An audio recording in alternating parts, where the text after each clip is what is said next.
सूरत अल-मुम्तहिना। ये सूरत सुलह हदीबिया और फतह मक्का के दरमियानी अरसे में नाजिल हुई।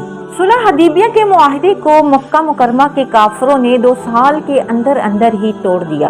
प्यारे नबी ने कुरैश के लोगों पर वाज़िया फरमा दिया कि अब वो मुआहदा बाकी नहीं रहा।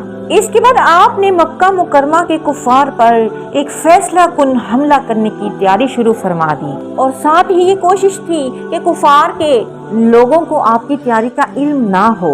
इसी दौरान सारा नाम की एक औरत जो गाना बजाकर पैसे कमाती थी मक्का मुकरमा से मदीना मुनव्वरा आई और इसने बताया कि वो शदीद मुफलसी में मुब्तला है। प्यारे नबी ने इसकी मदद करने की तरगीब दी और उसको कुछ नकदी और कुछ कपड़े देकर रुखसत किया गया।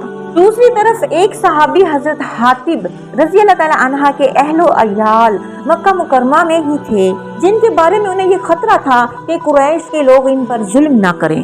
जब वो सारा नामी औरत मक्का मुकरमा वापस जाने लगी तो इनके दिल में ये ख्याल आया कि अगर मैं कुरैश के लोगों को खुफिया तौर पर एक खत में ये इतला दे दूं कि प्यारे नबी इन पर हमला करने की तैयारी कर रहे हैं तो इससे प्यारे नबी का तो कोई नुकसान नहीं होगा, क्योंकि अल्लाह ताला ने आपसे मक्का मुकरमा की फतह का वादा फरमा रखा है, लेकिन मेरी तरफ से कुरैश पर एक एहसान हो जाएगा और इस एहसान की वजह से वो मेरे अहलो अयाल के साथ नरमी का मुआमला करेंगे।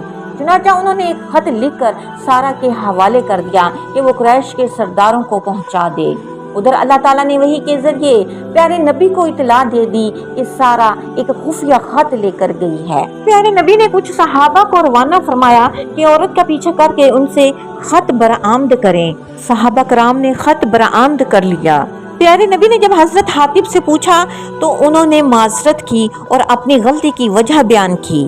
प्यारे नबी ने इनकी नेक नीति की वजह से इनकी इस गलती को मुआफ फरमा दिया।